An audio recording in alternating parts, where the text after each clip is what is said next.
Let's talk about another big tech giant now, Google. Google is facing problems of its own.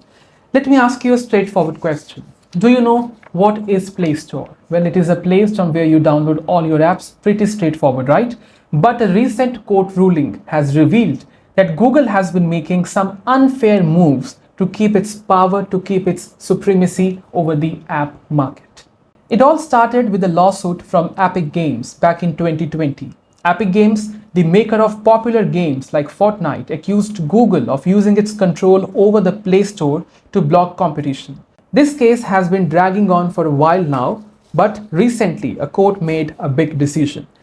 They ruled against Google, and now the company has to open up the Play Store to more competition. The court's decision is based on the fact that Google holds a massive amount of power in the mobile app world. How much power? Well, over 70% of smartphones worldwide run on Android, which is Google's operating system. And every Android phone comes with a Play Store pre-installed. If you want to download apps, you are pretty much forced to use the Play Store.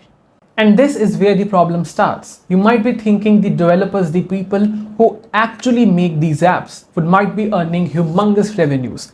But the reality is that while they do make money, Google takes a big chunk of it. Google charges a 30% commission on most app sales and in-app purchases. Even Google knows that it is too much. An internal report from company itself estimated that app developers paid them overly a whopping of 1.5 billion US dollars every single year. But here is the thing. It's not like these developers have a choice. Google doesn't allow other app stores to compete fairly, and that's the whole point. Take Samsung's Galaxy Store for example. Samsung tried to have its app store on Android devices, but Google blocked it at every step. Samsung fought back, but it's a big company. It can do that. What about these small developers? They didn't stand a chance. They either have to follow the Google's rules and regulations, or they could lose the access to Android users. To make things worse, Google has been making secret deals to maintain its power. For example, it made deals with phone manufacturers like OnePlus to prevent them from pre-installing any other app store.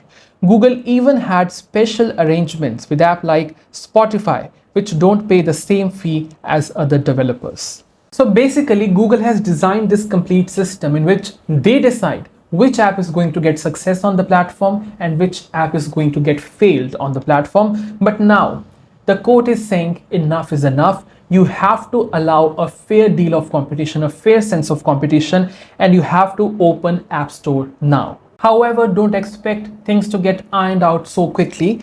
Google will almost certainly appeal for this ruling, which means the fight isn't over. They will probably try to delay this decision as much as possible, but I would like to say that this is a good start for developers and a good start for any other person who wants to be in this business.